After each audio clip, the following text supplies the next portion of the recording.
What's up, everybody, and welcome back to Soccer Wise. Tommy Scoops and David Goss with you a little bit earlier here on this Thursday. If you are watching live, if you're listening as a podcast, I guess that doesn't really affect your life. Although we'll be up a little bit earlier. I have some family in town, so I got to run around. Tom, you've got plenty of things to do as well. So we figured we'd jump on now.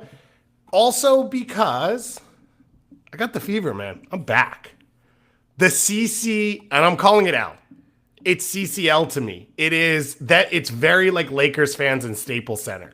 Of like CCL was a fake name that was invented after whatever it was called, Campeones Cup. But that's its legal name to me. It's Cassius Clay is CCL, and I'm back in, man. And I'm all about it. I love that you came all the way around to Cassius Clay, and that's when you won me over. I think it has to be CCL. One of the great lines in Coming to America is one of the barbershop scenes where he keeps calling him Cassius Clay. I think it's got to be CCL until an MLS club wins it again, just because of all these L's that had towards the end. That was a happy joke. L Tree really nailed it, Tom. Really nailed it on that one. You could hear me bail on that halfway through. Like, this sucks. Why am I even saying this? We've got a lot to talk about coming up in this show. FC Dallas made a huge signing this week. And so we're going to talk about that, but it also brings us into some other transfers that we'd still like to see happen, and that will help us preview the weekend as well with some big games coming up. And, of course, we're going to talk about the CONCACAF champion stuff. The vibe in Herediano in the victory over the LA Galaxy. Galaxy fall 1-0, late goal, unbelievable strike. There was a strike in the Dortmund Champions League game. I think it was earlier in the day. That was like one of the cleanest hit volleys. Adiemi. Oh, my God. But Aguilera's shot was not the same, but it was in a similar vein of like watching it in replay, it felt good. Like your soul felt good as if you hit it. That's how clean that hit was. And that was to take a 1-0 win over Herediano. But Tom, the atmosphere was electric. It was CONCACAF at its best. And like, I gotta go. We gotta be in Costa Rica for some of these big CONCACAF games at some point in our Soccer-Wise lifetime. This is the most obvious me and you thing of all time. It is a slam. Like, this is probably second to GA Cup. And like I don't know why that it's just hitting us now because we forgot about the CCC, the CCL until, this week was when it really felt great. Like, week with, like, the round of 32 was good and stuff, but, like, this is when it's like, oh, my God. Like, looking at Herediano, looking at all these other games, like, why are we not going to Jamaica next week? I don't know that we're not, Tom. We haven't decided yet. I did have a friend who covers Inter Miami text me and be like, if the second leg is competitive, I am going to be. It's, like, only, like, an hour and a half away from here. It's not very far from Miami. Are you going to take a raft? Probably. I read the book Boys in the Boat, in which they do rowing. That is such a dad move. It is a heavy dad move. My friend's been texting me about it recently because he's trying to get into rowing, and he's like, everyone in the class is like, why are you here? And they're like, I read this book called Boys in the Boat. And you're like, of course you did. It's worth the read, though. It hits. My dad has been trying to get me to read that book. You should read it. He, like, stopped trying, but, like, I kind of always see it in the house. Like, my dad's an avid reader. So you don't you don't like well-written books, you don't like being inspired by human greatness, or you don't love the American dream? Like, which of the three do you hate? I'd like you I don't to be give on a shit record. about rowing. That's it. It's that simple. Yeah, that's it's fair. not that deep. That's fair. But that's not what it's about, Tom. Come on. It's about human perseverance and all of that. So I will probably row down to Jamaica. It would be an amazing experience. But that one even less, because that one's like cool, but it's cool in like a novel way. These are like, you get to see this experience. Like I just don't watch, I'm going to be honest, I don't watch the Costa Rica League. But like that doesn't mean it's not like this when Herediano faces off against Alajuelense and faces off against Limon, my number one team. And like, I want to be in the Purple Monster. I have to go to a Saprissa game. Dude, 1,000%. Again, we could name 10 teams that like these feel like must-goes, and like even like it doesn't feel quite CCL Fever without it being pure Central American games and pure chaos and like the big tree in Haiti, I believe, or no, they played that in Dominican when Austin lost to the Haitian team. Yeah, that was a Haitian team playing in the Dominican Republic. Dominican, right? Yeah. Stuff like that. Like, but even so, like, I haven't been to one of these Mexican stadiums, one of these league, like Mexico City is absolutely on my, like, all right, like, I need to go there. Yeah. That's a non-negotiable. But again, like, I can name 10 ones. We're talking about Herediano. I said it in the Discord last night, and again, subscribe to Soccer Live. You should subscribe. The Discord was on point all the way through the end of the Vancouver game. I was like, I don't know the name of this Herediano coach, and I don't care because of the 4 3-second reaction clips we've gotten of him in this game. I will run through a wall for this man. I'm all the way in. Well, so one thing he did really well is he was really good at showing how they should have struck it in frustration on the sideline. So he was doing the like slice across it, should have sliced across it. And then he was pretty upset. Also, it was perfect in comparison to when they cut from the wide shot of him complaining and you just see Greg Vanny in the pink penny screaming. Oh my God. Nothing makes me happy. Nothing feels more like CCL Fever than a head coach either wearing a lanyard with an identification or a bib.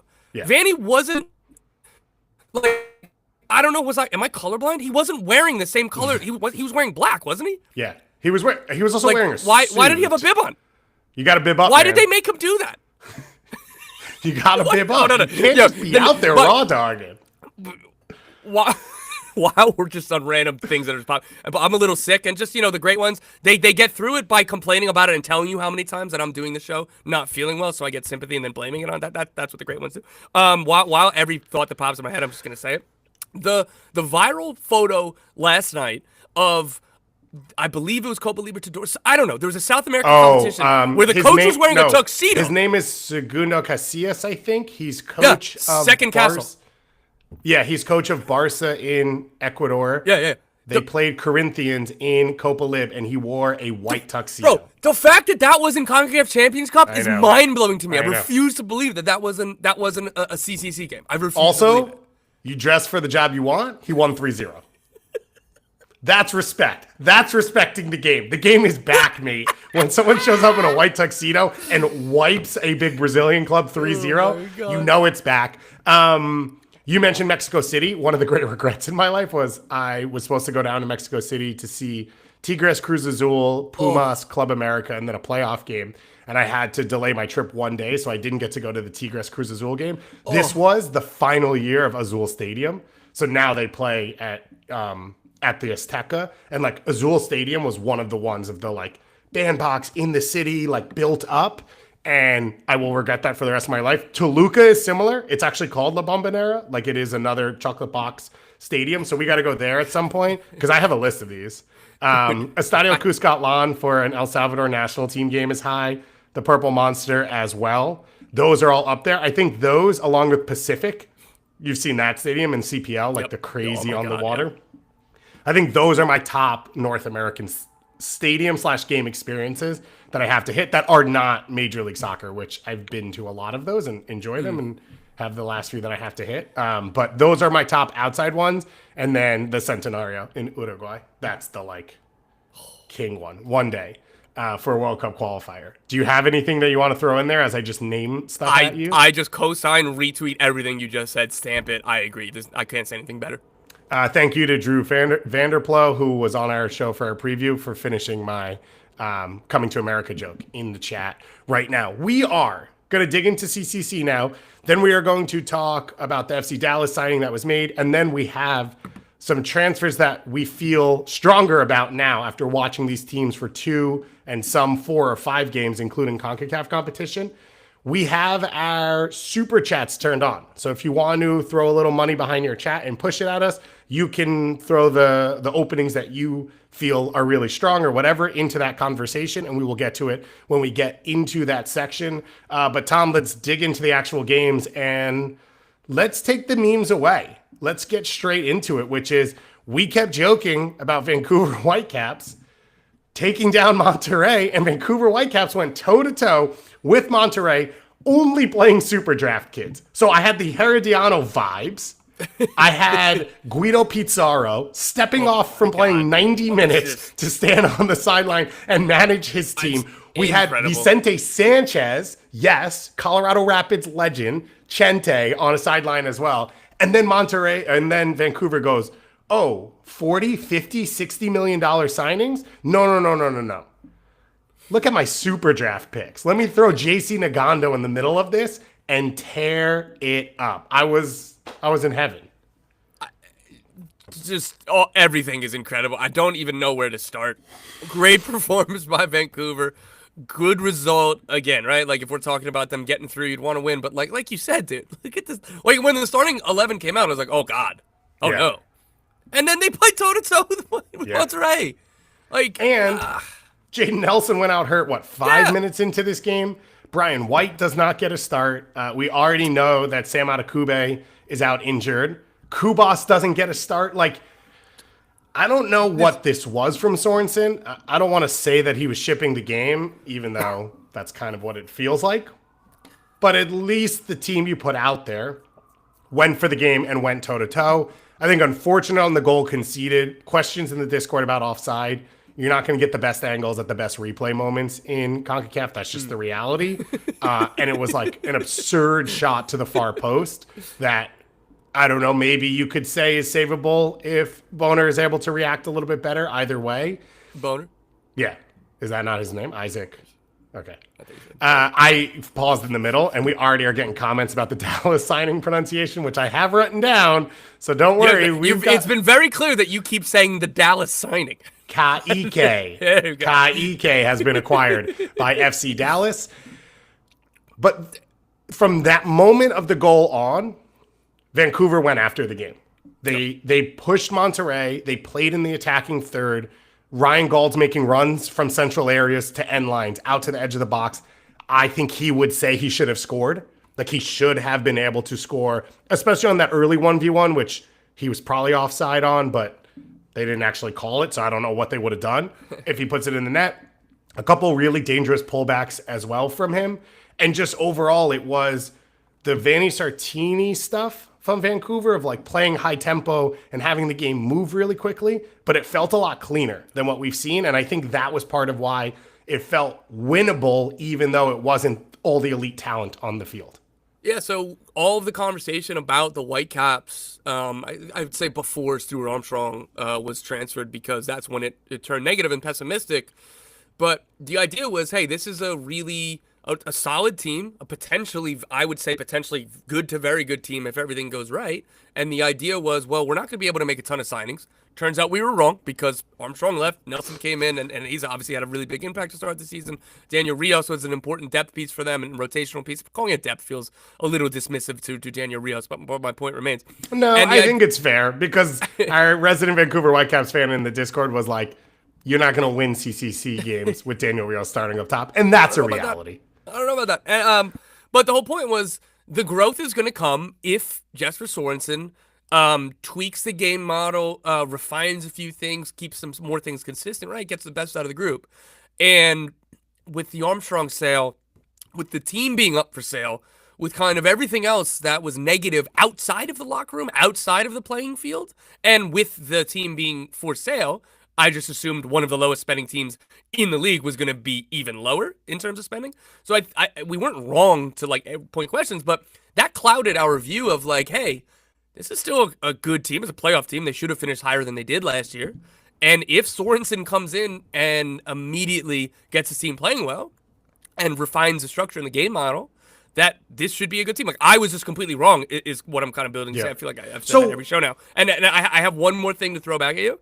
I will submit this is the David Goss midfield trio of JC Nagando, Sebastian Berhalter, Ralph Priso. Yeah, I don't think 100%. That there's another trio across the league that could beat that. For no, 100%. We are talking USL high performer on loan super draft pick. We are talking about 2 GA Cup legends. We are talking about homegrowns that then have moved to second teams or third teams to Goss theorem their careers in. Yeah, it was perfection for me.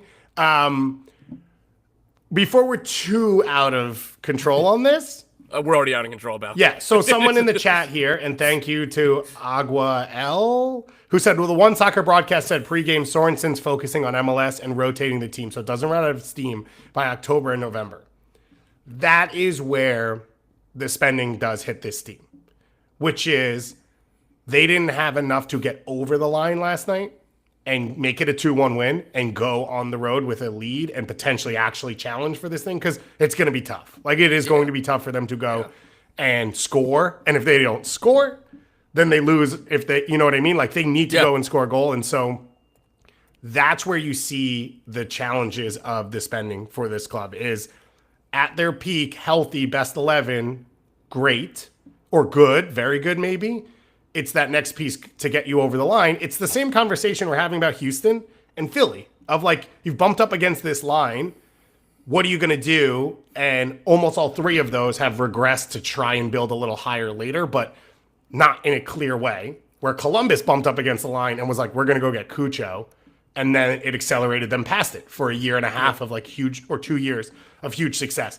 That's, I think, where you see that hole. And so if you had a DP center forward, which I'm not saying they even should, because I'm not saying Brian White's a guy you replace. Brian White starts this game, though, right? You know what I mean? And then you have that guy, and then you rotate Gold out on the weekend, and you play two up top. And, like, that's where that depth would come in. But for the things they've done them right. They've hit on the right players at the price point they've spent, and they've improved players internally. I think Pedro Vite is clearly showing he's taking another step and is a big piece of this.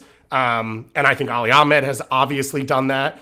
Laborda, I think at this point, is showing that he has done it. Veselinovic has done it. Like, they have helped increase, and Brian White, they have increased the quality or the performances of the players that they have on their team. And they did this against a Monterrey team that was stronger than the Cruz Azul team that was on the field against Seattle. So in the same time window, I'm watching the two games, and Vancouver looks more dangerous with a more rotated squad against a better opponent. And I think that should feel pretty good for Vancouver fans, even though they would say, we'd like to win things, similar to Seattle. Because I brought it up, let's hit Seattle, and then we'll get... Can I just say you don't have to worry about this result, because Brian White is going to dunk all over Sergio Ramos in the return leg. They're going through. I'm all the way in. Brian White had another moment in this game where what was it? He didn't start a fight, did he? There was something else with Brian White in this game where I was like, this guy loves to protect a teammate. He loves to, like, be the second one in with the shove, being like, what are you doing, bro? What is that? And I'm not going to lie, I'm one of those people as well. I did that Tuesday. Tuesday, when did I play? Oh, man. I don't like, if something happens, I'm just that kind of guy. I'm in for the boys. With, like, I'm on CBS Monday, Friday, so I'm on tomorrow. I'm on a couple days next week as well. If I can't show up with a black eye, but that's not going through my mind. A guy in the other team is just absolute lunatic. Like, I don't know, maybe he was having troubles at home because he came into the game way too tuned up here. And like, he's screaming at one of my teammates. My teammate starts to lose his mind a little bit too, but it was justified. And the teammate kind of pushes him like this, like, get out of my face. The dude immediately goes CCC, starts to try to choke him. And I was like, that's a little messy action. And I was the closest one there, and I was like, oh shit, is it about to be on? Thankfully, it diffused. But again, I'm the Brian White, the David Goss, like that's what it's all about. In fairness, Alexis Guerreros used to sit on that stage, so you can show up with a black eye. You'd be fine. Love you, guy. Alexis. Shout out to Cooligans, our favorites. Seattle, I brought it up. Sorry. It has not clicked yet. It has not clicked in league play. There was the one big performance against Antigua to start CCC, and I was thinking, okay, fine. They're going to take it a little slow. Like, this is a club that has a history where they understand how the focus splits. I think they've built a pretty deep squad. I think they can go after this competition. You get Cruz Azul at home, heavily rotated because of fitness issues and all these other things, and it seems like the perfect setup for it. And Seattle came out, and I think multiple players, it felt like, were not up to the speed and pace of the game. You had some high performers. I thought Nuhu was really good in this game defensively. I thought Yaimar was really good in this game. I thought Christian Roldan was really good, but they were putting out fires because a lot of other players were not up to speed, and the ball wasn't off their foot quick enough, and the game was closing too quickly on them. And this is not a Seattle team that has peak Nico Ladero that gets you out of it. Like, you need all 11 pieces. If all 11 pieces are humming, they are elite because all 11 pieces are that good to great. But you need all 11, and they weren't even close in this one. Look, man, I hate to just do the lazy analysis it wasn't good enough. It's simply that result was not good enough. That performance was not good enough because of the expectations and the respect we have for the Seattle Sounders team. For all of the players that Cruz Azul did not travel because of rotation and whatever else that their head coach said, at home, you have to win this game. Cruz Azul, I guarantee you, they were thrilled to like before the game, they would have said thrilled with a draw. Great, we'll go beat them in Mexico. During the game, they were probably like, man, like maybe we could have won, maybe we should have won, right? Like so, it's for the expectations and the talent of this team, the quality of this coach, the home field advantage the fans provide, and again the distance of the travel for a CCC team to come into Seattle. This has to be 3 points given all these circumstances. So it just wasn't good enough. For everyone keeping score at home who listened to this show when I said, I think Paul Arriola will play a little wingback, and then Doyle immediately texted me live and was like, what are you, crazy? And then set the line at 2.5. This is one game where he played left wingback. So I already got one in the pocket. I just need 2 more over the rest of the season. It showed, though, a little bit of how how Seattle thought about this game. To play, quote unquote, 5 in the back and sit a little bit deeper against Cruz Azul at home. That was, and it still created chances. Paul Arriola got lanes to run on that left side, had the cross to Jordan early or late in the first half. That was like a really dangerous moment. The two don't link up. They've obviously not really played together that much. And, on this team, Jordan had a few other chances. I don't know how he hit the far post on that shot. I still can't see the deflection, but I don't understand the angle. And it's like, that's Jordan Morris. Like, he is a high-level center forward at this point. It's a great opportunity just to create, but it didn't feel like, similar to what Vancouver did, it didn't feel like Seattle jumped on Cruz Azul and said, okay, you're coming to our house. Like, we're going to make life difficult for you. And the times they pressed, Cruz Azul played through them, and they were able to play through them.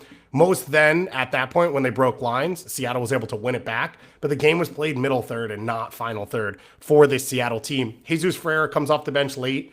We know he wasn't in January camp because of an injury. He is clearly not there yet, and that is going to limit this Seattle team. Like, to me, the ceiling is Jesus is playing at his best level, and he is that next piece that they didn't have last year. And so to have him come in with 15 minutes left in the game and not be himself just doesn't get you there overall. And so this is one that I'm now worried about. I would say going back to Mexico City at 0-0, even though you have the away goals going for you, it feels like a worrying setup to be in. I'm less concerned about the LA Galaxy. That was the Herediano game that we started on because we were hyped about the atmosphere and the moment. The Galaxy are not in the best way right now. Missing Painstill, missing, of course, Ricky Puig for the year. This was like the rock fight, and it was for RSL as well. Like, this is an Herediano team with a ton of experience in it. Experience in this competition. Guys like Alan Cruz who have experience in MLS or against MLS teams, and the atmosphere is on point. They are not going to beat themselves.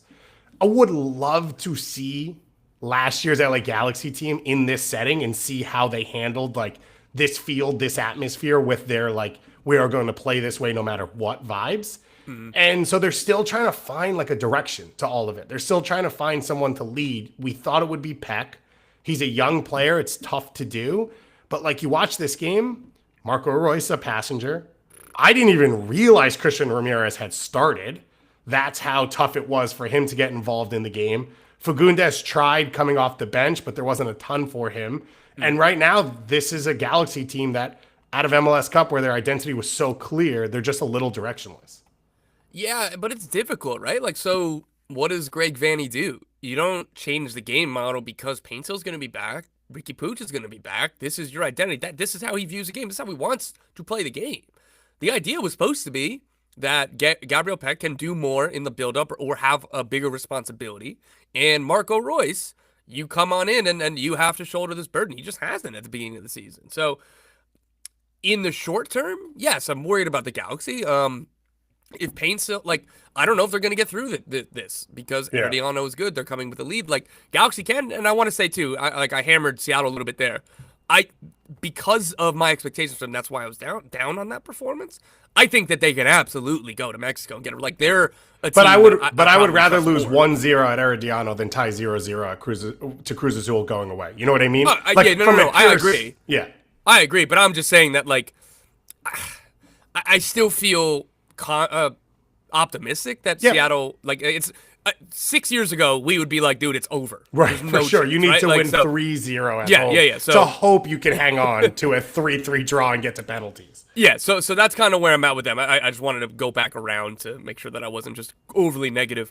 But the Galaxy, yeah, like it's worrying right now, but it's like this weird juxtaposition that like I'm not worried about them long term, like at all. Interesting. Yeah. Are you? Does long term mean 2025 Yes. or in a 3-year span? 25. There's more concern for me this year. And like I said coming into the year, I think they made the right moves to become we could win 2 MLS Cups in a 4 or 5 year span. I don't think they're a true contender this year. And that has solidified for me I would have to see what it looks like with Payne still. I get that. But it's not going to be anywhere close to where they were. And if the argument, which I was making in the preseason, was they're going to be harder to play against now, I don't see that. Like, Maya Yoshida is the same guy when you get him isolated 1v1. Garces has the holes in his game, a lot of it's possession stuff that he then sort of loses moments. The fullbacks are still attack-minded, and that's the basis of them being on the field. And so if the ceiling is they counter-press more organized and, like, Sanabria brings them another level centrally, fine, but we're clearly going to be waiting a bit on the Sanabria stuff for him to get comfortable and get settled in. And I don't think Marco Royce is the guy who's changing the game in counter-pressing. So there are concerns there for me with the Galaxy this season. Yes. Again, my view is that, like, for this competition, like, I'm totally there. But, again, for the totality of the 25 season, and I think, honestly, by, like, June, July, we're just going to see a LA Galaxy team that we're more used to because there was a lot of change this winter. Yeah.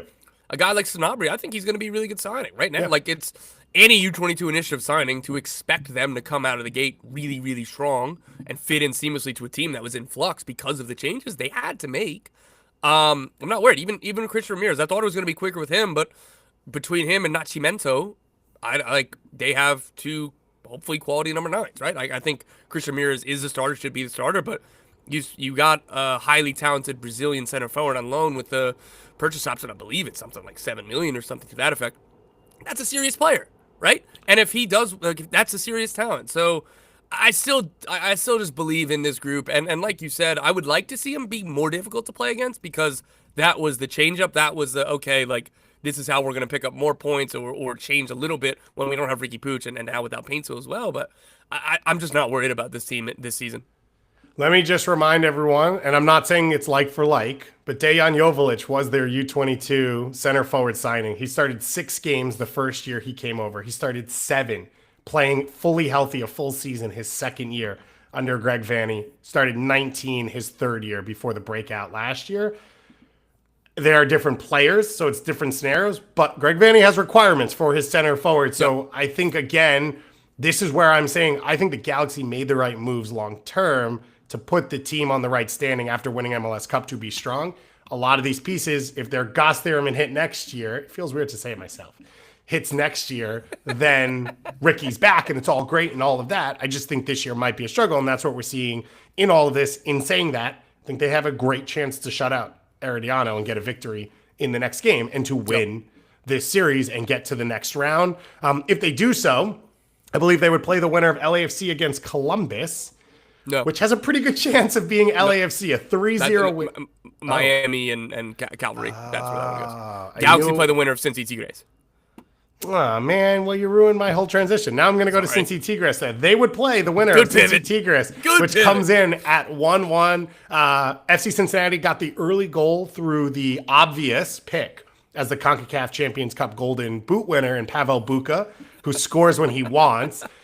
I tried to do a Pavel Bukanka because there is a C in his name. Didn't work as well as I'd like. I probably should have written it out as a bottom third on the live show for everyone watching. And then that was a 3rd-minute goal, I think, helped created by Yedlin. Denke with a pretty good layoff to help set it up. Since you were dominant then for the next 20 minutes and pretty much out of nowhere, Cordova saves a ball on the end line and Teenage Hadebe gets dunked on. Goal out of nowhere. It was NBA All-Star weekend. Like, that was Hadebe I think, gets his feet wrong in terms of tracking the ball, so he's not on his full jump. And there is someone, I guess I should look up the goal scorers. There's what? Ibanez. Oh, it was Ibanez. He is half a body length higher than him and dunks on him at the far post to make it 1-1. And then I think Cincinnati was fairly strong throughout the rest of the half to be able to try and create chances. Kayque got almost a gift that he's not able to put away 1v1. This is a Tigres team that obviously performs in those high leverage moments. This is a strong group that they put out there, an experienced group. Kayque in this squad, Nahu in this squad, Ibanez, like guys who have been there before. I think overall promising for Cincinnati, but it still goes to my one question with them, which is like Orejano's coming off the bench. If Orejano starts this game because he had played full preseason and signed and was ready and was linked in with Kayque and Evander, this is probably a victory. At home, it's not. Now you're going to Tigres, El Volcan, and you need to get a result. Like, that's a pretty dangerous moment.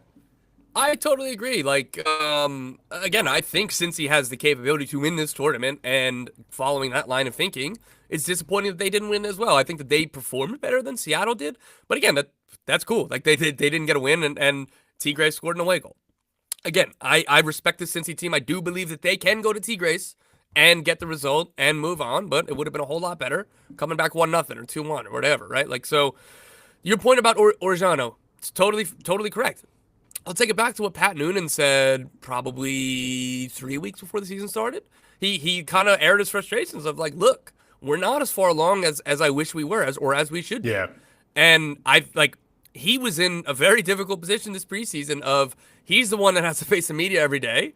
In just normal duties as a head coach, and every day it's where's Lucho Acosta, right? Where's Luca Oriano, where's Yuya Kubo, and so I think at some point it's just like, look, we're not as advanced as we should be because 3 dudes didn't show up for preseason, right? And then because of the delay and the Foster Gillette debacle, like that, like the Lucho Acosta deal should have happened a month ago, yeah, and thus the Evander deal should have happened a month ago, and they would have had more timing. So all of these things are out of Pat Noonan's control, and he's one of the very best managers in this league, and that's like he could see this coming of like, God damn, man, like this would be nice to get some reps with Orejano and Evander and Kayque, and I think that we would have seen a different performance against Tigres. But that being said, they played well enough to win, but they didn't win, and now they go to Mexico and need the result. So one is the moment that the broadcast, I think, got of Noonan going over to Guido Pizarro. So for anyone who doesn't know, Tigres fired Veljko Paunovic last week, and they hired Guido Pizarro, who has been their center mid or center back, depending on which game you're watching. He's, 37 years old, and he's 35, and he started for this team for like 10 straight years, spent, I think, a little time in Spain and came back, whatever it is. One of the great players in Liga MX history, one of the great players in CONCACAF history, like an unbelievable soccer player, hence his ability to play as a center mid at his age or as a center back when needed. And then they turned him into a manager. So he played 90 minutes on the weekend, then he becomes manager. This is his first game. Pat Noonan went over to him before the game, and they shook hands, and you can see him point at center mid, basically being like, glad I don't have to game plan for you out there. And it was like such a good moment. So I thought that was really fun. The other thing with FC Cincinnati is like, if you are an MLS team who needs a center back, you should pay FC Cincinnati for a consulting fee. Because Gilberto Flores has hit in a way that most TAM center backs don't, as a U22 signing. He's U22 initiative. Yep.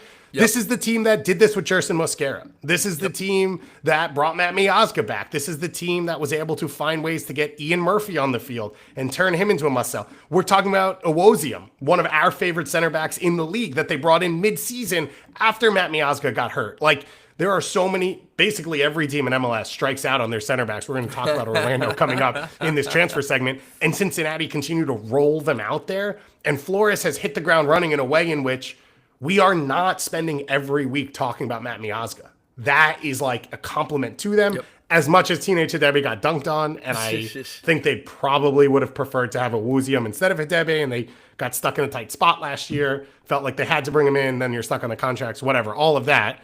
If you are looking for a center back, just like check where FC Cincinnati's head scouts are flying to and see who's playing in that city. Check the discovery list. Yeah, and what's going on and see what you can get out there. And if I was Cincy, I would just start signing only center backs and then selling them as cash first inside the league and seeing how much GAM you can cash out of all of that. So Cincinnati in a little bit of a tough spot here going into the next game. That takes us to LAFC Columbus, which we have not talked about because you won't let me. But now I'm going to give LAFC fans the due they deserve. They finally slayed the giant. They finally slayed the dragon. They get Columbus at home. This was the game we thought we were going to get, 9 months ago when they faced off in LAFC in the regular season, I think last June, and Columbus put a 5-0 pasting on, which is, this is the first time I've seen LAFC play this high a line of confrontation this consistently against Columbus. And whether you're going to say the first goal is a gift or not, you need to be within that distance of Steven Moreira that high up the field for him to make that mistake. And Bouanga has not been there for a year and a half in the 1v1 in the games they have played against this team. LAFC have sat so deep that they have not been able to threaten off Columbus's mistakes because they are so far from goal. And so to get that opening, and now LAFC or Columbus are on their heels, you cause a couple more mistakes, Ordaz gets the second, and Columbus doesn't have as high a level of threat for them to come all the way back. LAFC gets a 3-0 win. It should feel cathartic to the fans. It's not over, but this was the dominant performance you need in leg one. Yeah, man, what a way to exercise your air quote demons against this Columbus Crew team. How many times have they fallen just short of Columbus? And we've said it on this show over time and time again. It's not a huge failure to lose twice in a final on the road against what one of the defining teams of the decade. We're going to look back at this team, the Cucho, Nance, Nagbe era, as one of the defining teams of the decade in MLS, right? So for all of the criticism, obviously, I was letting them off the hook for that, but for them to come to this game, get those 3 goals, like you said, Goss, to be brave enough to go and press higher. I don't know if that decision was okay. Hey, we there's no Cucho and no Christian Ramirez, right? This team, I don't know if that impacted it or not, or if it doesn't matter who was on the field, they were going to do that. Either way, it worked. Either way, it still played into how LAFC want to play against Columbus or just generally other teams, right? The possession battle was 30-70, but the field tilt was, I don't have the exact numbers, but just from the eye test of watching that game, was much better because, like you said, they were able to get up the field and able to do more. And then a good pressing moment for Bouanga for the first goal, and a moment of brilliance from an MVP level player in this league to get the second goal. And that's what good scouting and money gets you in this league. And it's it's going to be difficult to do revisionist history, but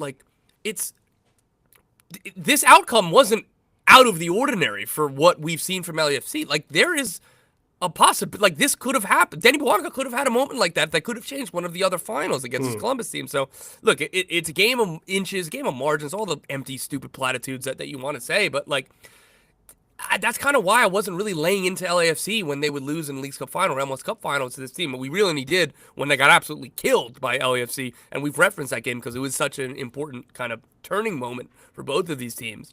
But that's kind of why we're they're not that far off Columbus Crew. And again, this is a different Crew team without Cucho, without Ramirez. Yeah. But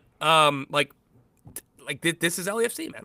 So I did more than you did because of the reality you said, which is they're not that far off, and then the way they played the Leagues Cup final, which was the same as MLS Cup. So you went to MLS Cup. It was a big game. You hadn't faced off in that moment before. You got punched in the mouth. You sat deep. You lost the game to a elite squad. Fine, it happens. Last year, then in Leagues Cup, they did the same thing. And there was it doesn't work once. Why is it going to work a second time? Right.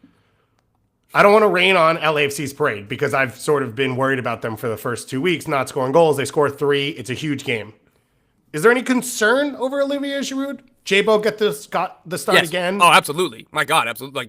This is absolutely a thing. And it's going to be, right now, from the man management side of the game, hey, Olivier, we need to rotate. We have all these games. We're playing twice a week. Dude, what happens when, I'm assuming, and just based on the lineups and stuff, LAFC are prioritizing CONCACAF Champions Cup right now, as they should, I think. Olivier Giroud didn't start this game, right? And I don't think it's a coincidence that they were able to play higher and press higher and have Jeremy Abobasi in the starting lineup. But so it's going to be easy right now to be hey, man, we need to rotate you. We need you best at the end of the season when it matters, right, when there's 2 games a week. What happens when it's 1 game a week and if Jeremy Abobasi is still starting? Yeah. Like, Olivier Giroud is a professional. I've heard nothing but good things about him in the locker room, on the training field, everything else. So I'm not worried about him, being a problem or taking it negatively if that happens. But it's going to be a thing that we're talking about every week. It's going to be a thing that MLS 360, the wrap up and everything. This is the talking point with this team. This is why, like, when they sign a Bobasi and the money that it's like when the salary sheets come out, it's going to be a significant number. Yeah. Like, you don't do that if you fully believe in Olivier Giroud. Right. You sign a U22 initiative forward, or you say Nathan Ordaz is going to be our backup center forward, and we'll figure it out, or we can play with a false nine but Giroud is going to be our guy. Like, when they signed a Bobasi, that showed the people at that club were worried. Yeah. It is some credit there then of like to understand the needs of the team and to bring Jeremy Ebobisse in, because not every team has something to fill. I completely agree with everything you said, and what I said coming into the year was like, Olivier Giroud at 37 years old played a year and a half straight of soccer. I think I calculated it. It was like 5,400 first team minutes across all the clubs he played from the middle of 2023 to the end of 2024. So like this was his first real offseason, and it was a longer offseason than he's ever really had because MLS is a huge offseason and they didn't go to MLS Cup. So to come out of that, so it could be one thing, which is it's going to take him a little while to restart. He hasn't had to do preseason into season. Or the flip side is this is the freshest he's going to be all year.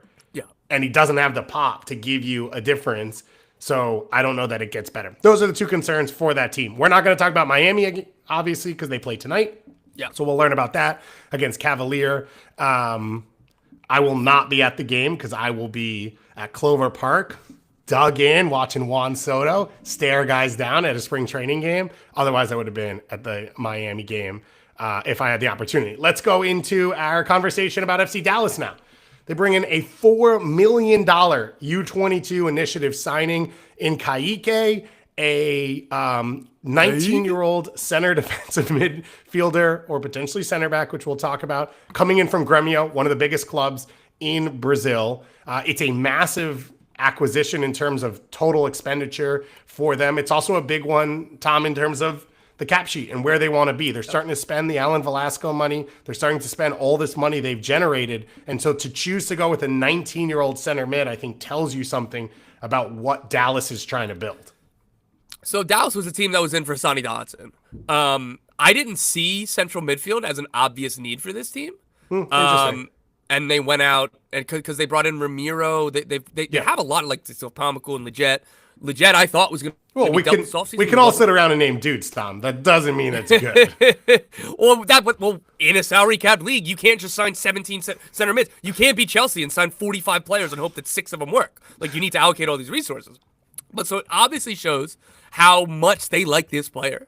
And talking to a couple people around the club and some of the things that they're putting out in announcing this and talking about this player, he's just a dog, bro. He's a dog. He's a pit bull in the midfield. He's going to be a ball winner. I think that kind of profile, as far as U22 initiative, right? I'm still going to give him time. I'm still going to give him benefit of the doubt if it doesn't work out immediately, because that's what you have to do for these kind of signings. But a profile of go out there, just kick dudes, win the ball, chase people, right? Rather than you have to fit into the game mod, or you have to have the final pass, or you have to be a 21-year-old center back, right? Like, I think that this is the quickest possible way for a player to impact the first team. And on the money side of things, I'm very encouraged. I didn't know if they were going to spend this money, right? I'm sure that the contract for Lucho Costa is going to be big. And the transfer fee, $5 million, that's not nothing, dude. And $4 million for a player like this, that it might not work out. And they're accepting that risk and putting the money down. And I think that's impressive and worth celebrating. I agree with you. It's a fascinating signing in that he's got one senior appearance in his whole career right now. That's what the fee was interesting, because I was like, I think this is just a youth player. Like, oh my God. Yeah. So FC Dallas's head of scouting, whose name escapes me right now, was on the FC Dallas. Enzo Jabali. There you go. That's why it's a two-man team right here. Was on the FC Dallas Agenda podcast that the FC Dallas radio team hosts. And he was saying about this signing, he's an elite player, but there's no space to push into Grêmio's senior team at his position. So he was 4th on the depth chart. And when you look at this Grêmio team, Gustavo Cuellar plays in central midfield for this team, and Vilsanti, 2 players that I absolutely love. So it's right in that, like, you can be a high-level player and not get into that group. The problem is just Gremio knows his value, and so you are spending money in a little bit of an unknown. And I think what the scout was saying was there was a player a few years back that he saw in a youth team, I think for Gremio, that went for $10 million without ever having made a first team debut because crazy, man. You have to get into the marketing. And it's one of the reasons a lot of MLS teams don't shop in Brazil because it's so expensive because you're up against Premier League teams. Like at GA Cup last year, one of the Brazilian clubs was like, Everton's already putting a $10 million offer on our center back. And you're like, looks like an unbelievable player, but is a U17 player. Like, and $10 million would blow, the transfer fee records for a lot of MLS teams out the water. And so that's the space you're talking about. It is a risk, therefore, for Dallas. There is the potential, which is if he develops skill-wise where you want him to go and he gets on the field for you, you could be looking at an $8 or $10 million sale going forward, or a piece that's able to fit into your team really well. The idea behind Alan Velasco, which was at a different scale, was I still say, I think supplementing the academy because you had that golden generation and there's been a little bit of a gap in between. This is another one that fills that hole of like you're getting a cost-effective player against the cap that can fill minutes in that area while you're trying to bring the next generation of academy pieces through. And I do think center midfield is a bit of a hole for this team. I'm not as sold on Patrick Delgado. I love Delgado.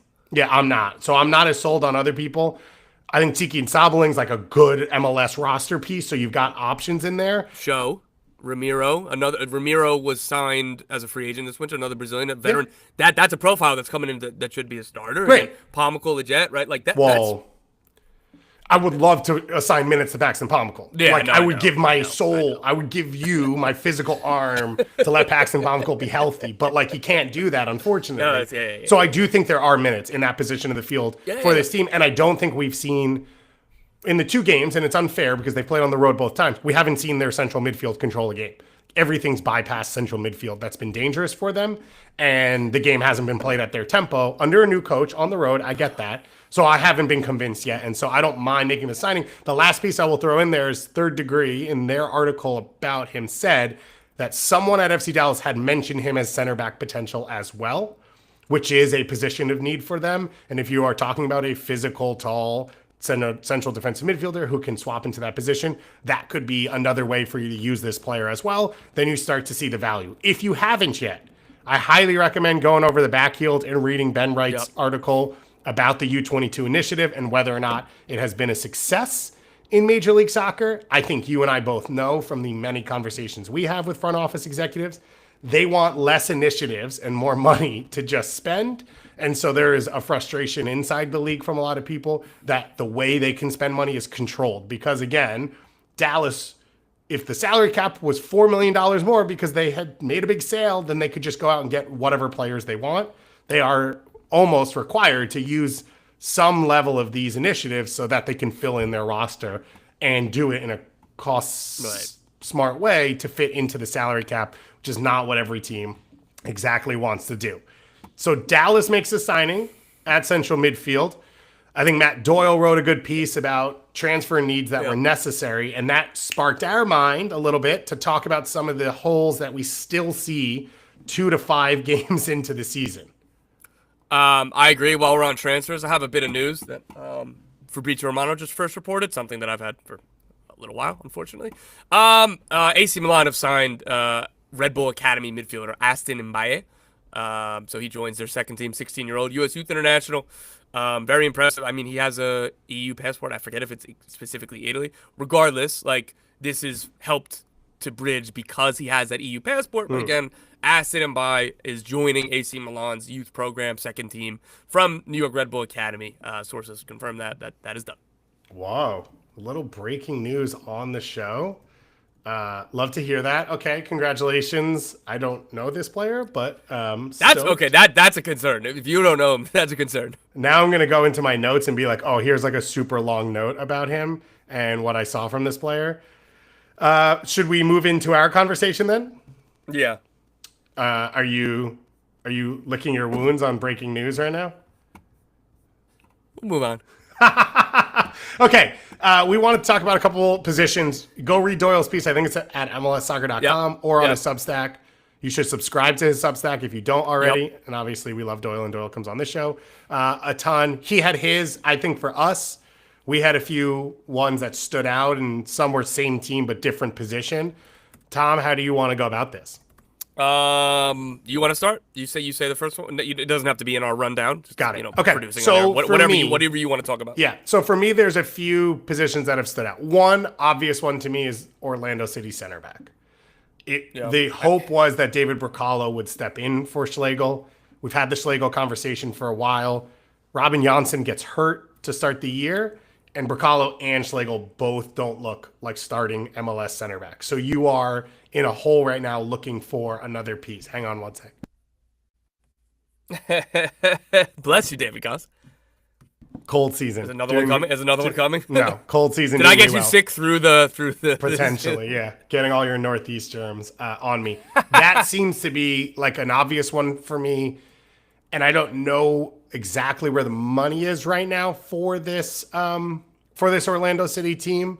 But Tom, if they want to take a step, like I think Pasalic has shown enough to say day one, okay, we have not taken that big a step back from Facu Torres. The attack is still okay. We can still be competitive.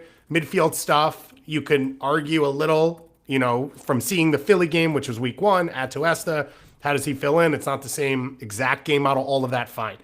If they had a FC Cincinnati level center back in that team, whether Janssen's healthy or not, we are talking about an Eastern Conference contender. We're talking about an MLS Cup contender, and I get that they got there last year, but I think this is one of the biggest holes in the league. So I wouldn't lead with this. I understand, again, maybe it's just going to be a boring conversation. Go back to the salary cap stuff and resources, right? Bracalo's a max TAM player. He's got to be the guy, or they have to move on from him. Maybe they have the room. Maybe with the Cartagena season ending, I don't know what exactly their cap sheet looks like. So maybe, but you have the guys there. You have Thomas Williams, a highly rated academy center back. And again, Alex Freeman, this is an easy jumping off point. Alex Freeman comes in, played very well. Yeah. So I think that they have the people there. And maybe I'm just refusing to take the L on David Bracalo because I thought for sure he was going to be a good signing. Maybe he still will. Maybe I'm not. I also refuse to take the L on Alan Cruz. I feel vindicated last night. Just saying, for Herediano. When I saw his name, I just smiled and it brought back all of the days of me saying, no, he's really good, dude. No, he's just. I didn't know you were an Alan Cruz guy. Thank you for about it. Identifying yourself. I forgot about it until I saw him on the screen, and I was like, wait, that's my guy. Oh, he's playing well? Oh, I was right. Dude, I was right the whole time. I knew it. Shook Yoshida on that one moment where he, curled the shot wide or got saved. Poof, he ate his lunch. Yeah, so anyway, that's just an unfortunate thing. My whole point is here that, it's more of a want than a need for me is kind of where I'm at. So Orlando City, this weekend, they face off against NYCFC. They beat Toronto FC 4-2 on the weekend. Kyle Smith started at center back, by the way. So to be clear once again, maybe a hole in this roster, even if Tom disagrees with me. NYCFC, I think, have looked pretty good over the first 2 games of the season, even though they couldn't get the breakthrough against LAFC. It still feels very Maxi Morales contingent, their performances, and that's a worry just because of his age, not because of his genius and ability. And so... but if he's on the field, they're competitive, they're dangerous. This is Orlando City's first road game of the season. So we're going to see a different step for them. I think this is where you start to see an Atuesta get tested a little bit more. You need to be more compact. You need to be more efficient, whether it's turnovers or being able to kill transition moments the other way. And so this is going to be Orlando's biggest test so far of the year, or I guess the next test, even though they got throttled by Philly at home in the opening game. So I think this is definitely one that I'm going to be watching out for to say where they stand right now in the hierarchy of the Eastern Conference and where that test is. Tom, you said you wouldn't start with this, even though you gave me carte blanche to start the segment. Where would you start? I'd probably start with Columbus DP9 just because it's an obvious one and it's potentially a league-changing one, right? If they put most of the money or some of the money or whatever, right, of the Cucho Hernandez departure, and if you get the signing right and you put him in a Wilfred Nancy system, they're going to score a ton of goals. He's going to be awesome. It's going to be fun. I think that is much more important to the 2025 MLS regular season, or 26, whatever, than, a TAM center back for Orlando. So without that 9, I think Columbus is a top 5 team in the East this year. And without that 9 in place, I think they could still make the Sun. What I'm saying is I've been impressed by what I've seen, even with the LAFC result. And I think they are, what I have been shown is that the Nancy system creates enough goals, and that Rossi's good enough, and Chambos has shown a little in the attack, and Jason Russell-Rowe. I'd like to see more from AZ Jackson. I'd like to see more production on the field and turn some of the shiftiness and half-turn stuff and all of that stuff in the middle of the field into some final third quality. And then you add in all these pieces that join the attack, the Farsis, all of that. I think there's enough. I mean, they've won both games in MLS play. So you could say it's not the highest level of competition, but that's what we're judging them on. I think this is a team that can compete for a home field without that. But you are right. I'm not to sure. Get back to last year, they need that number 9 in place. I just don't think that they have enough depth there. If you told me that Jason Russell-Rowe could start 32 games, if Diego Rossi, they don't have enough players in those positions.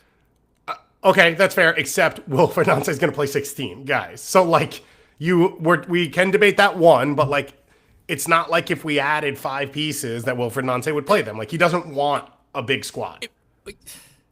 If this was any other team but Columbus, you'd be like, this team stinks. They're not going to be good enough. Or, they definitely need this. But it's not. They've proven themselves, and to come back this year and show that they're going to do it again, which means they're going to play the same style. They're going to have the commitment to it and the confidence in it, even without Cucho, which I wasn't 100% sure of. And then you go back and you say, oh, right, Zelarayán left, and they didn't miss a beat. And I get that they had Cucho in place, but, I think this club and Rossi came immediately. Fair. But Rossi is not the same profile, although I guess he's similar production in MLS. Okay. I'm a little less worried about them, so therefore it wasn't as high on my list, even though it should be a bigger signing than a TAM center back or whatever I'm talking about. I'm just gonna grab the wheel and keep going just because this is an easy transition. Columbus play Houston this weekend. Mm-hmm. Houston is another team. They need a few things. DP10. I know that they brought in Nicola Dero. They still want to bring in a DP10. For me, and Doyle wrote this, and I totally agree with what he said. It's more important to get the Mikael replacement than it is a DP10. Yeah. What do you think? I don't know that I would like to see them go and get a high-level center back. I get that they got smoked by Miami. 2 weeks in, I'm not sure that the center back depth core is a train wreck. Mikael, I had as best 11. So we're talking about massive talent. I don't know that it's as big a hole. I worry more about the attack for them still and the finishing quality for them. And so I think if you said Houston can make one more signing, where would it be? I would say that 10 or that pocket winger. Because I don't mind playing Bassi and Nicola Dero as the 10 if you've got a high-level DP as that pocket winger who's sharing space with them and doing some of the Coco Carrasquilla stuff. I sent you a Costa Rican international that I was like, why is this player not on the Houston Dynamo? And Brandon Aguilera, who I'm obsessed with. I don't know why. I think his name popped in my head because I was watching the Arellano game, and the goal scorer had a similar name, but I would like That's where I was confused. I was like, does this person play for Arellano? No. He started against the U.S. in World Cup qualifying in the cycle, 3 years ago at 18? And I'm like, this guy's unbelievable. And then he got signed to England and has been in England for the rest of the time. I would say that would be my biggest concern about Houston, would be that attacking piece. Because no matter who they sign, they're going to take a half step back defensively without Mikael. And so you need the attack to be even better than it was last year. The possession needs to lead to more than it did last year. More goals, be more efficient in front of goal. And they're on the opposite end of that spectrum right now after these 2 performances that we've seen so far. So that would be my focus for them. This is an interesting game, Columbus-Houston. It feels like it's, the 2 teams that are most similar in style that want to open the game up and possess. It'll be interesting to see it match up and how it all fits against each other. Let me keep us going here, and let's talk the other big number 9, which is RSL. We already did a little bit about it.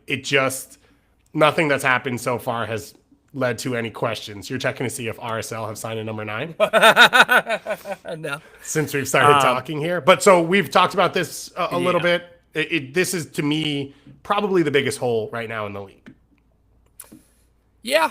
I mean, I did like what Iago has shown, right? Like, they definitely need another player, but I was a little doubtful when I would talk to people around the club when they'd say, "No, dude, he's gonna be like, again, yeah, we're still looking for one, but like we're fine with him for now and just in the future as well." And I was like, "Are you just saying that because you have to?" Yeah. And no, they said it because they meant it, and he impressed me in the minutes I've seen of him. So maybe that's kind of where I'm at. Of like, yeah, they need one, but again, I guess like the difference for me between them and Columbus is that I think Columbus has a much higher ceiling, and I believe that they would spend more in this position. Again, this is all just thoughts, theoretical, rather than me saying this with any kind of certainty. But yeah, so that's an obvious one. I don't have too much more to add because, like you said, we've talked about it plenty. So I'm gonna go to NYCFC. Okay. At least one attacking DP. At least one. That has to happen. This team is. Do you mean an adult though, or not? Preferably an adult, but Got it. I don't know, man. Like, again, I trust their scouting department. I trust David Lee, and I'm gonna trust this coach to play young players as well. So that could all be good. Dude, Again, don't take Johnny Shore's minutes. Come on, man. I'd prefer for it to be an adult, but they need to go out, so spend $10 million and go get an attacker, right? Like, this is City Football Group, man. That's what they should be doing.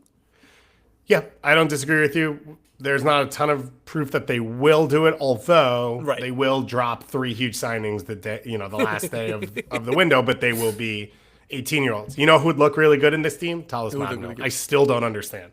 I still don't get how he went from being a difference maker in MLS to no longer playing in MLS and no longer being eligible. Like, they didn't think he could be a factor. Nick Cushing is how that happened. But like, now you're post that as a club. Well, this is where sporting director... It's a loan with a purchase option. No, I get that, but this out of their is where control. Sporting director has to have that vision for the club big picture, which is Nick Cushing's job was to win games week to week. It's your job to manage the long term. I get it, but it's also Talis Magno's agent's job to say he's not playing. Yeah. Get him the hell out of this club. That's fair. I want to go to my next one. I talked about it a little bit on Monday or Tuesday. I don't know what days of the week there are, which is the Nashville attacking piece. And I like a lot of what I've seen from Nashville. And so I would like to see one more piece in there. I don't know if it's this guy Quasem that they've brought in, the Swedish young attacking player. I haven't seen anything yet, I think, from him. So I'm happy to be wrong about this, and they have the vision and all of that. I think with the way they're playing the attackers more narrow, unless Schaffelberg can play as a forward, like as a second forward, and Hani plays underneath him and he's stretching the field alongside Serge, I don't know that he's going to be super effective in this team. I think we've seen the ceiling on Alex Muehl in terms of an attacking force and creativity. It still feels like Hani needs help. It still feels like Hani's playing 2 positions. He has to be a creator and a finisher. And Serge doesn't do enough off the ball or enough with the ball in build-up for him to be that difference maker. And so I don't care what it is. Like, now looking back, I kind of wish this was a Christian Ramirez team. Because if he was the second forward and Hani was underneath them and he's dropping in a little and linking up, like, that could be really interesting. I've banged the Julian Gressel drum on this one as well. I don't care if it's from inside the league or outside the league. There needs to be one more attacking piece in this group unless they're 100% sure Quasem's that guy. Yeah, so I think that's what I would look at and be like, hey, like that was their swing, was Quasem. But again, I don't know their cap sheet totally to say whether or not they could get a Julian Gressel or they could go out and sign somebody. We'll see. This team has been good at intra-league additions, so I do like the shot for Julian Gressel. And again, like part of this... How much do you think at this point of this season you'd have to cash for Caden Clark or Bryce Duke? Why would Montreal? Because they like to get money for players so they can spend money on players. So I still think that, again, I would assume that there's not the room in the salary cap because the cash for is then you have to amortize the fee into that budget charge. Yeah, fair. A guy like that, that's why your Gressel shot is a really good one because the whole conversation around this is Miami are going to eat some portion of his contract for him to leave. And the more and more that goes, obviously, the more teams should open up and the more valuable this potential addition could be. So yeah, for Nashville, like if they are kind of capped out or if they don't have a ton of room, like if it's a waiting game, and I think this is the same with Atlanta situation, like they like Gressel, right? But again, I think it's going to come down to how much salary you have to cover, and that's the decision for all these teams. Yeah. And same thing with Miami about, hey, like if you guys like him so much, then just trade for him. Right. Okay, any more from you before we talk about some games we want to watch? Let me do just two quick ones. One, Atlanta United ball-winning central midfielder. They've needed it for years. Every time that they signed a Muyumba or a Schleich, I was like, oh, I'm not familiar with this guy's game. Like, must be a ball winner. They're not. Like, they can do that, but that's not their primary role. They need a pit bull in that team. So, like, that's where, and going back to Kayque, like a U20, they have 2 U22 initiative slots open. I would love to see them use one on a ball-winning central midfielder. And again, Atlanta fans might be getting PTSD about like Franco Ibarra or Santi Sosa, whatever, right? They spent a lot of money on a couple guys who didn't work out, but this is a team with, the closest thing in MLS to a bottomless pit of money. Use a U22 initiative slot for a ball-winning central midfielder, I think would be very good for this team, but I don't expect them to this window. And I don't know if I expect them to at all. Garth Lagerwey hasn't been, like the biggest proponent of the U22 initiative / like I think he would like to keep at least one spot open for a high-performing academy player on their second contract. Yeah. Which would be ideal. One more. Toronto, a one-way ticket for Lorenzo Insigne, literally anywhere. Just literally anywhere. Like, it is less of a side attraction for them because he's just not around the team. Like, he already probably has that ticket. I don't know where Lorenzo Insigne lives right now. Like, he doesn't really have to be in Toronto because he doesn't really have much to do.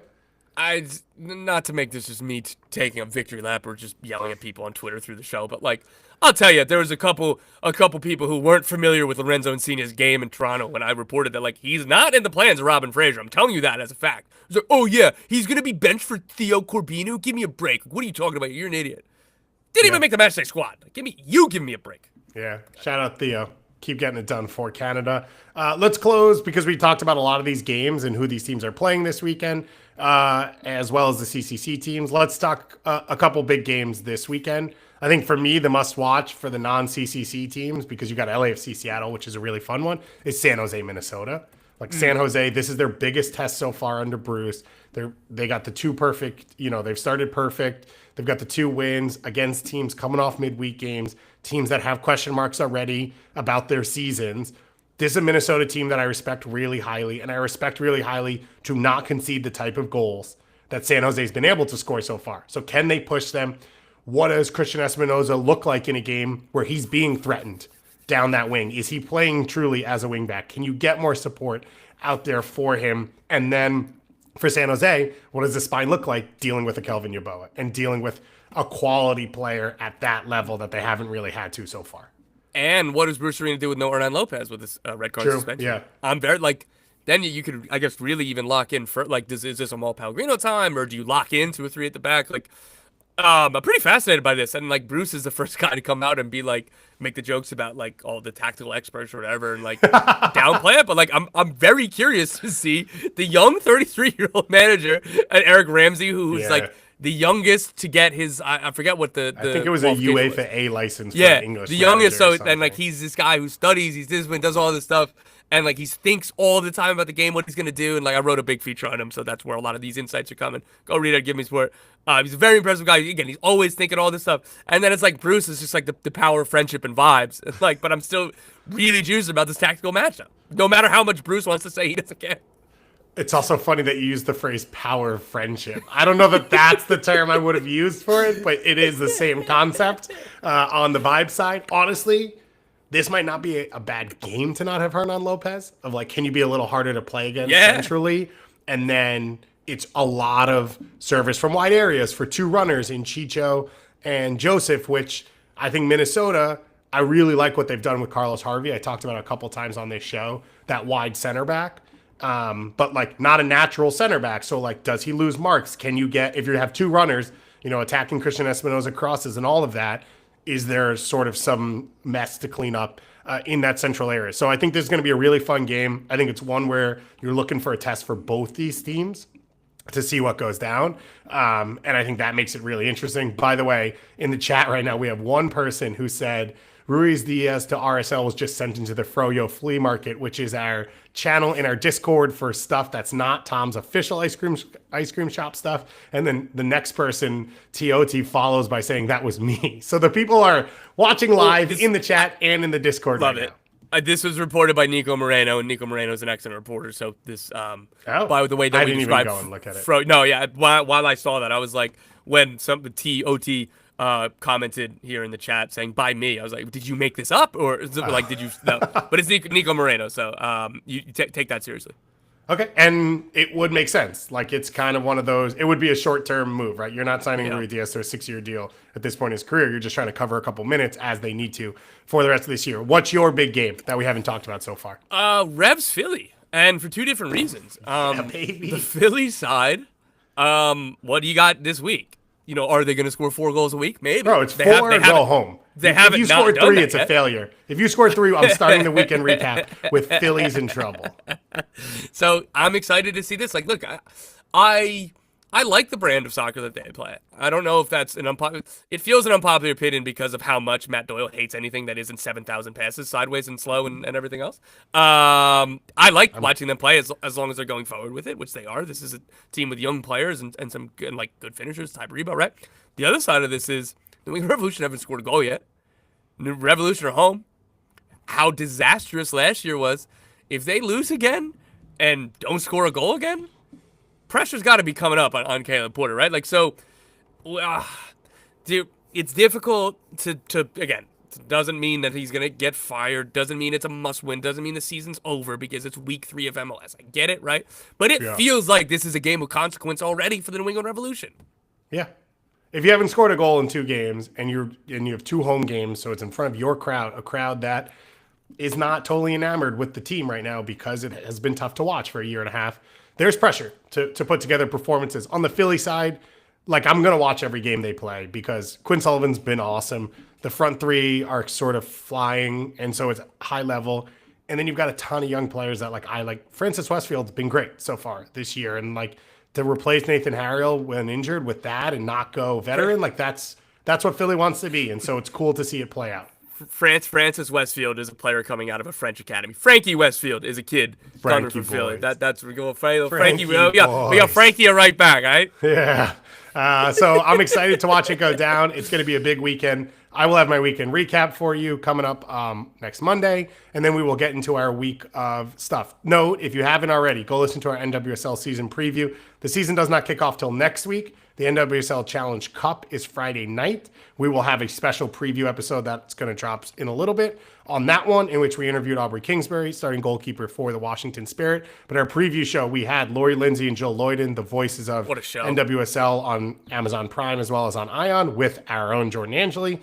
We did 6.5 to 7 minutes breaking down every single team in one episode. They are all available on YouTube as standalone videos, so you can watch or share them if you want to just talk about your team. If not, similar to what we did with the MLS previews, in the podcast, I have a timestamp for when every single team's conversation hits, so you can go listen to that as well. One thing to put out there, a big-time Rowdies fan, Matthew Cox, has passed away this week, and I know one of our own in Morgan Tenza, who has done a lot of work down in Tampa and used to live down there, was close to him, and I know a lot of other people in our community as well have been putting up posts about him, helped cover the team, passionate about the team. Obviously, the Tampa Bay Rowdies going into their 50th season this year. That's a big hit to their community. So when one person in our soccer community is sad, all of us are sad. So I wanted to give best wishes and thoughts and prayers to him and his family, or to his family, and to that fan base.